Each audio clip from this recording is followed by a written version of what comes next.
Okay. So, you rolling? Both cameras? Yes. Right on. Let's get a brief intro and what brought you here this weekend. Sure, so I am making a film about seasteading.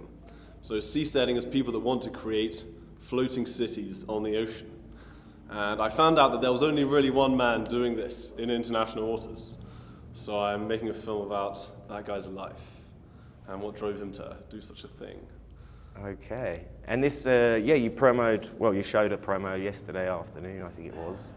And this is obviously it's a Bitcoin film festival. Is there a Bitcoin component to your documentary? Well, I suppose the whole ethos of Bitcoin is about sovereignty, and it's about you being in control of your own money. And seasteading is a similar thing where you then have your own autonomy to create a new society. So for example, let's say you wanted to build a city-state in just outside of Warsaw. You're going to have the Polish government trying to, just destroy everything you're doing, and no nation state likes to hand off power to other people. So in international waters, you're kind of free to build as you please. So I suppose the underlying idea behind Bitcoin and seasteading is one of sovereignty and human freedom. So that's, I would say, the way in which they're connected. Right, okay. So you yourself are not a Bitcoiner, actually. It's more of a new audience to tap into. I've been interested in Bitcoin for a while. Oh, okay. Yeah. And some of the stories that have come with Bitcoin, starting with this Satoshi Nakamoto character, I assume you would have read the white paper. Yeah. In that paper, he states that he was designing a peer-to-peer cash system. In its current form, it seems to be more used as a store of value. Do you think, how is that character, we call Satoshi a character for a second and just imagine, how do you see that his role sort of developing or changing in regards to what he initially proposed? Well, in terms of his original vision and how it's being enacted on the world? Yeah, and assuming it's a him. I think it is a him. I have different theories about who it is, but I've been... I think that also, different cryptocurrencies will emerge and some will be used as almost like physical gold. Gold is still a store of value, but no one uses gold for everyday transactions. So maybe the Bitcoin in the future will fulfill the purpose of gold, and then, we'll have the Lightning Network, and there'll be perhaps other currencies that are used for, micropayments. So I think he's the person that, started this flowering of this idea, and, the original idea might not be the best one. So it remains to be seen. Okay. And there are a lot of stories in are you sort of aware of the landscape of crypto with the DeFi and all the other various projects that have? I follow it. I take a lot of interest in it from the sidelines, so I do like to follow it. Okay, yeah, because I've been spending quite a bit of time with these different various communities, and something I've come across is this, they call themselves Degens. Are you familiar with that term? Degens, no. No, but it's more of a DeFi term, I think, as opposed to a Bitcoin pleb or, they all have their own languages to a certain extent, right? And they all have their own technologies or even blockchains. How do you view that broader landscape beyond just this core Bitcoin? Well, personally, I feel like a lot of these other cryptocurrencies, I regard almost all of them as either scams or potential scams. I think most of them will fall away. Because I think whenever you have something new and exciting and innovating, it's like a chance for scammers to come in and make a huge amount of money. And a lot of people have been, of course, scammed by this. So I see that any new opportunity is going to attract these sorts of people. So I think, I'm kind of skeptical of a lot of the projects, but I think that's just the nature of it. There's a pruning process. The ones that don't stand the test of time get pruned away, and then the ones that really have good technology behind them survive. So, yeah, and I've noticed there's quite a bunch of projects that are quite specifically targeted to. Well, you mentioned the Geyser Fund, I think it was, that are actively trying to play a role in funding. I don't think it was specifically film projects, but any. No, it can be any sort, just crowdfunding with the Lightning Network in general. Yeah. Do you see a strong future for that? Because off the cuff, it feels a little bit like just replicating what we have in Web 2 in Web 3. It's just we use a different token or currency. But there's not been it doesn't appear there's been an innovation in terms of the application of the technology. Is that? I mean, my view with fundraising is, the goal is to get money in your bank account so you can do your projects. And for me, I don't really care how that happens. If you have someone that is wealthy that wants to give you money in Bitcoin, that's great, but if they want to give it in regular fiat currency, that's also great. Like for me, the objective is to fund your projects. And if there's a new vehicle to do that, that's cool, but the overarching thing is, money in, do the project. I don't really care how that happens. Like I'm not someone that fully is all in on Bitcoin fundraising or, however it gets done, that's what I'll do, so. Okay, great. And how's the response been to your presentation yesterday? Have you had some feedback from people? Yeah, it's been great. I really enjoy having a live audience that you can test different jokes and see what resonates. And I've had a lot of good feedback of how I will continue to shape it in the future. So it was good.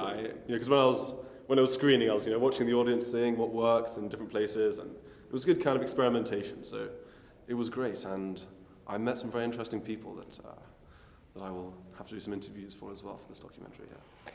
Nice. I feel like a little bit like we're almost in a similar position in terms of how deep into Bitcoin or crypto we are in our understanding or maybe utilization of the technology itself. Do you see yourself do you see this as a viable way forward, or these technologies providing some sort of additional value for your endeavors going forward, or is it more of a sort of just out of curiosity, let's give it a spin, see what happens? Well, this is kind of my current feeling about fundraising so far. I feel like what I've been doing with crowdfunding is it's like trying to catch a lot of small fish. And it's actually a lot of effort trying to catch a lot of small fish. My current position is I'm feeling maybe it's better to try and harpoon a whale, so to speak, Instead of finding lots of little small payments from different people, like trying to find a single person that is very interested in the project and wants to see the whole thing through. Because I feel like both approaches, catching a lot of small fish and finding a whale, they probably take similar amounts of time perhaps. It's like, why not go for a big fish? So that's my sort of current approach to it. Makes perfect sense, yeah. Yeah. So, final question, we'll wrap it up. And so let's assume someone in a similar position is about to look at what we're looking at in this technology for providing solutions. What kind of heads up would you give to them before they sort of headed down this road? Well, in terms of trying to raise money with Bitcoin, or? Yeah, I mean, if you could talk to your previous self from whatever, a year ago or however long you've been on this road, what would you? Well, I would say first of all, if you have, let's say, a film project that you really want to do, there is no excuse not to finish it. Like if you genuinely believe in it. And for me, it's like you hit a roadblock, you try another way. You start a GoFundMe, maybe it's successful, maybe it's not. If it's not, you try, a new community, the Bitcoin community, or you try and find a single individual. I think the advice I would say is, every time you hit a roadblock, just find different ways in which you can continue. Because I think that's the critical mindset to creating any film, is not allowing any roadblocks to be final. So it's exploring new different communities and seeing which ones work. So I would just say, keep throwing shit at the wall until some of it sticks. So awesome. Yeah, that's what I would say.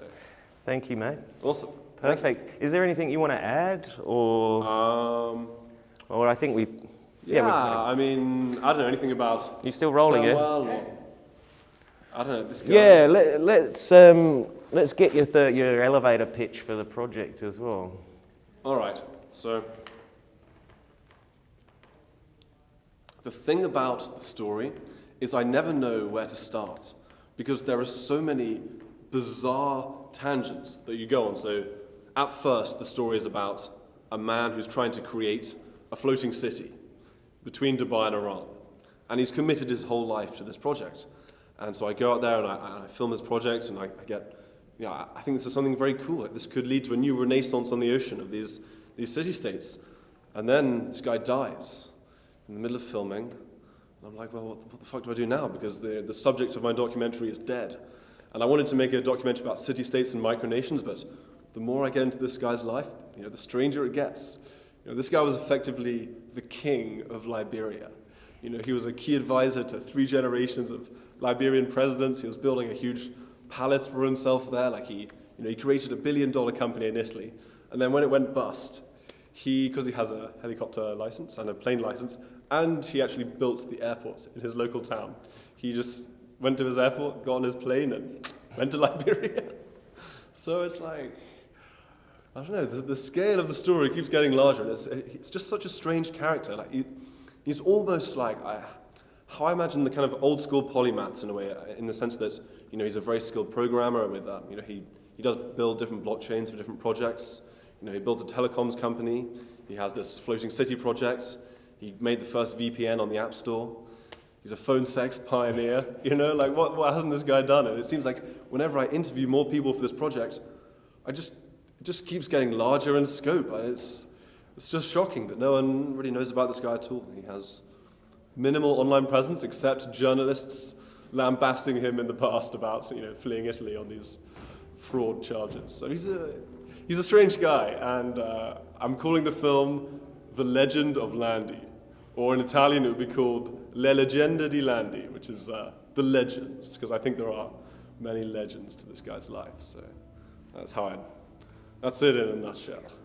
And where can we support you at? Is it just the Geyser page? Or I have a Geyser page. I have a GoFundMe page. You can email me. It's maverickmoves@protonmail.com. maverickmoves@protonmail.com. So if you want to reach out to me and if you want to help collaborate or whatever it is, that's where to reach me. Awesome. Thanks again, Oswald, mate. Awesome, of course. Can I just get a few minutes for B-roll, please? Yep. And we need to get a release as well. You can do it. So yeah, if you just want to say on the mic, we can use this in the documentary. For sure. It would be lovely. Yes. So shall I speak into the camera now? Yeah, we'll get it on. We'll get it on this one or wherever. But it's just so we got a record that it's cool to use the interview footage. No, for sure. I'm not going to promise it's going to make it in. Yeah, of course. But I mean, I think it will. Yeah. I'm looking for unique perspectives, and I believe I've found one with you. So. Oh, well, excellent. Yes. And I'll be looking closer at your project as well to see how you get on. I imagine you're going to be working a lot with found footage then, considering the fella's dead, or how do you see it coming together? There's actually very little footage about him. When I went to Italy, I found one of his best friends that did some interviews with him just after he left Italy, or it was just before. I haven't seen the footage yet, but that is being sent to me. I'm getting lots of photos of him, and he's in Mali searching for gold, stuff like that. But there's very little footage of him in general. There is some footage where he had this factory in Rome and there was a worker protest. And so some people say that he went in there with a bunch of bats to beat up the protesters and kick them out. That's one perspective I've heard, but other people have told me that he went in there to the accounting department to fetch a bunch of documents. There's a lot of, it's hard to separate fact and fiction, because it's... But that's kind of part of the fun, right? Oh, absolutely. And are you against using animation or other forms totally of not. No, I'm totally for it. I mean, this is one idea I was having for the documentary, is that Samuel wrote a mini version of his life story and his recollection of how his company collapsed. And I've had interviews that are quite, that tell a different perspective, of course, from ex-workers and business partners. And I think it's cool to use animations almost as a dream-like recollection of how someone viewed it themselves. I kind of like using animations in that way. Even actually, because a lot of people are oh, we're so against AI, it's destroying filmmaking, whatever, but a lot of the AIs, when you see it has 7 fingers, or it is very much reminiscent of dreams, because at least when I lucid dream, when I look at my hands, it's funny, I'll have my fingers will go like this, and then I'll realize I'm dreaming. So it's funny, in dreams, even the human brain is actually not that good at generating hands. So I feel there's some interesting parallels there with, recollecting someone's memories in the form of these animated parts. So I'm exploring this at the moment. Yeah, no, I'm of the same opinion when it comes to AI as well. I think the deficiencies or imperfections are kind of what you should lean into because it's kind of the unique aspect that the AI offers, right? So why wouldn't you embrace that? Yeah. The idea that you want to try to create perfect video, AI-generated video, goes against the idea of getting out of the house and going shoot the video, meet people, have fun, film make, you know? So if I'm going to use AI, I want to lean into the stuff that it gives that I can't get anywhere else. That's just my personal opinion. And I think also with AI and like animations, is I would want the AI recollection to be a cartoon. Because this way it's almost more,